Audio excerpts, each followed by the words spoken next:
السلام علیکم ورحمۃ اللہ وبرکاتہ۔ یہ ایزل نام میں نے پوچھا تھا کہ ایزل نام رکھنا کیسا ہے؟ یہ ایک ساتھی ہے، وہ اپنی بیٹی کا نام رکھ رہا ہے ایزل، تو اس کے بارے میں بھی تحقیق چاہیے مجھے۔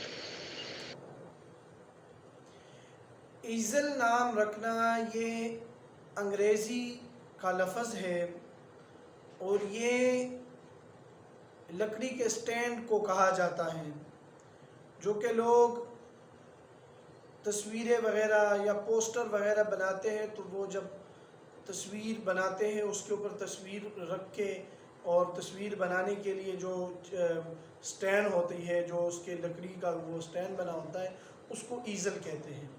لہذا ایزل نام رکھنا میرے خیال میں یہ درست نہیں ہے، کیونکہ انگریزی کا وہ ہے۔ اور دوسری بات یہ ہے کہ صحابیات کا نام رکھا جائے تو وہ بہت ہی بہتر ہے، اور آپ جو ہے کسی کتاب میں دیکھ لینا، ورنہ میں آپ کو جو ہے واٹس ایپ میں جو ہے آپ کو میں وہ بھیج دوں گا، آپ دیکھیں انشاءاللہ بہت ہی فائدہ ہوگا۔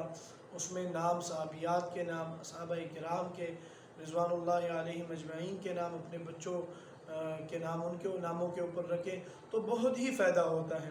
اور اگر ہم جو ہے بس صرف وزن بنانے کے لیے کہ ایک کا نام نعیم ہے تو دوسرے کا نام زعیم رکھ دے، یا اس طرح کوئی اور جو ہے نا وہ جس کا غلط مطلب نکل رہا ہو، آپ یہ دیکھتے بھی نہیں ہیں کہ بھئی یہ کیا ہے اور کیا نہیں ہے، تو لہٰذا مہربانی کر کے وزن کے پیچھے نہ جایا کرے کہ ایک بہن بھائی کا نام یہ ہے تو اس کے ساتھ ملتا جلتا نام ہو۔